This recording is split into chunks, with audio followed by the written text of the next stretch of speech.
دیکھیے کچھ دوست کہتے ہیں کہ ہم خوشحالی تو چاہتے ہیں، ایک خوشگوار زندگی تو گزارنا چاہتے ہیں، لیکن یہ دنیا کہاں ہمیں خوش رہنے دیتی ہے۔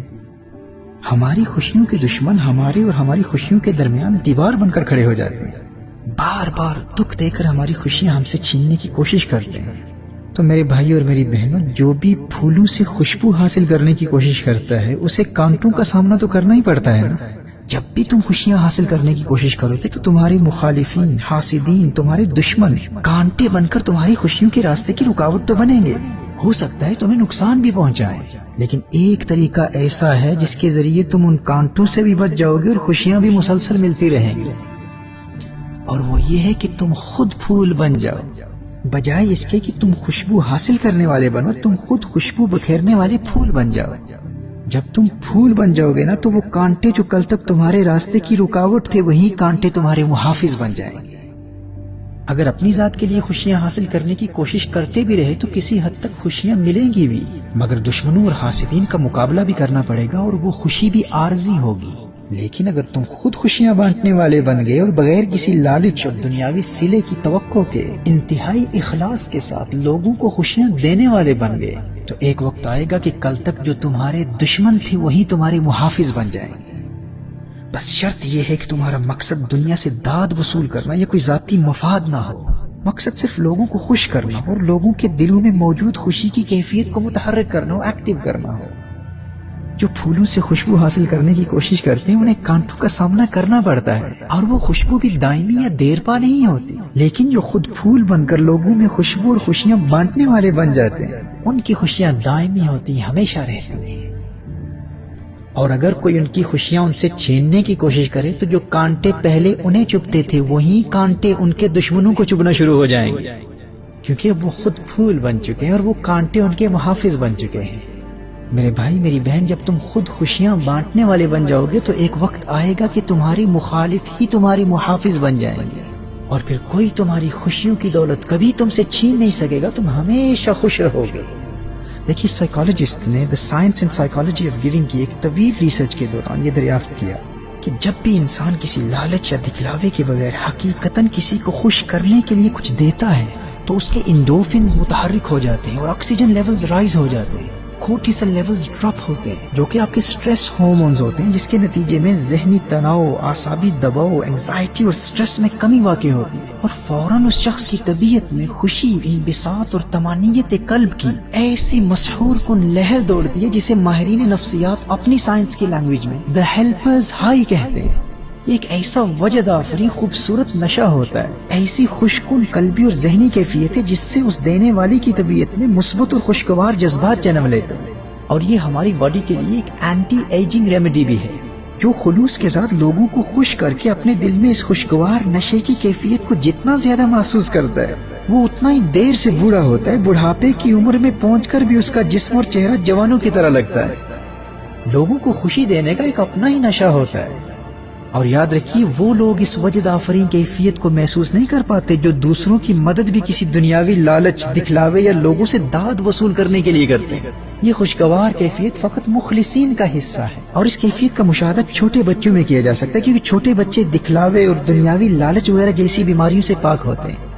جو بچہ غریبوں کو کھانا کھلانے کی اس مسحور کن اور اس وجدانی کیفیت سے ایک مرتبہ لطف اندوز ہو چکا ہوتا ہے، وہ کبھی ٹی وی پر اپنا فیورٹ پروگرام دیکھ رہا ہو، کارٹونز دیکھ رہا ہو، کمپیوٹر گیمز میں یا کسی بھی کھیل میں محو ہو، ماں بار بار بلا رہی ہو کہ تمہارا ہوم ورک کا ٹائم ہو گیا یا بیڈ ٹائم ہو گیا ہے، سونے کا وقت ہے اور تم ٹی وی دیکھ رہے ہو، یا ماں کھانے کے لیے بلا رہی ہو، تو ممکن ہے وہ بھوک کے باوجود اپنے پسندیدہ کارٹونز وغیرہ دیکھتا رہے یا کھیل میں مشغول رہے۔ لیکن ایسے بچے کو اگر آپ کہیں کہ یاد ہے اس دن غریبوں کو کھانا کھلایا تھا، یتیموں کی مدد کی تھی، ضرورت مندوں میں گفٹ تقسیم کی تھی، آؤ آج پھر چلتے ہیں، تو آپ دیکھیں گے کہ اکثر وہ بچے جو پہلے زندگی میں کسی کو خوش کرنے کی اس خوبصورت کیفیت سے لطف اندوز ہو چکے ہوتے ہیں، وہ موویز، کارٹونز اور کمپیوٹر گیمز کے نشے کو بھول کر فوراً اپنے والدین کے ساتھ چل پڑتے ہیں۔ اس کی بنیادی وجہ یہ ہے کہ کسی کو خوش کرنے کے نتیجے میں جو ہمارے انڈورفنز ایکٹیو ہوتے ہیں اور ہماری طبیعت میں خوشی کی ایک لہر دوڑتی ہے، اس مسحور کن خوبصورت اور خوشگوار کیفیت کا مقابلہ دنیا کی کوئی چیز نہیں کر سکتی۔ اچھا یہاں یہ بھی بتا دوں کہ لوگوں کو خوش کرنے کے حوالے سے یہ بھی ایک بالکل غلط سوچ ہے کہ جب میرے اپنے حالات بہتر ہوں گے تو اس وقت لوگوں میں دلچسپی لوں گا، اس وقت لوگوں کی مدد کروں گا۔ یہ بالکل غلط سوچ ہے۔ جب زندگی میں معاملات صحیح نہج پر نہ چل رہے ہوں، مشکلات کا سامنا ہو، حالات ہمارے بس سے باہر ہوں، ایسے وقت میں دوسروں میں دلچسپی لینا آپ کو خوشیاں دیتا ہے۔ لوگ اکثر یہی سوچتے ہوئے زندگی گزار دیتے ہیں کہ دوسروں کی مدد اس وقت کروں گا جب میرے اپنے حالات بہتر ہوں گے، جبکہ وہ وقت کبھی نہیں آتا۔ دوسروں کی مدد کرنے اور دوسروں کو خوشیاں دینے کا بہترین وقت وہ ہے جب آپ خود مشکل میں ہوں۔ خود پھول بن کر خوشبو پھیلانے کا بہترین وقت وہ ہے جب آپ کو خود مشکلات کا سامنا ہو، کیونکہ یہی وہ وقت ہوتا ہے جب آپ دوسروں کی مشکلات کو بآسانی محسوس کر پاتے ہیں، کیونکہ آپ خود مشکلات میں گھرے ہوئے ہیں۔ اور ایک فائدہ یہ بھی ہے کہ آپ کا ذہن مصروف ہو جاتا ہے۔ ماہرین نفسیات کے نزدیک ہمارا دماغ کچھ اس طرح پروگرام کیا گیا ہے کہ یہ ایک وقت میں دو کام نہیں کر سکتا، اور یہی اصول ہمارے جذبات پر لاگو ہوتے ہیں۔ ہم ایک ہی وقت میں خوش اور غمگین نہیں رہ سکتے، بیک وقت خوشی اور غم کی کیفیت ہمارے دماغ میں کو ایگزسٹ نہیں کر سکتی۔ These two opposites cannot coexist in one mind۔ ایک پھول کی طرح جب آپ لوگوں میں خوشبو اور خوشیاں پھیلا کر اپنے دل میں خوشی کی کیفیت محسوس کر رہے ہوتے ہیں، تو اس وقت آپ اپنے غموں کو بھول جاتے ہیں، کیونکہ یہ دونوں متضاد کیفیات بیک وقت ایک دل اور دماغ میں جمع نہیں ہو سکتی۔ ان کا آپس میں آگ اور پانی کا سا رشتہ ہے۔ Water and fire cannot coexist۔ Water will extinguish the fire۔ لوگوں کو خوش کر کے جو خود خوش ہوتا ہے تو اس کی خوشی کی یہ کیفیت اس کے غموں کی کیفیت کو دور کر دیتی ہے۔ خوشی کا یہ پانی غموں کی آگ کو بجھا دیتا ہے۔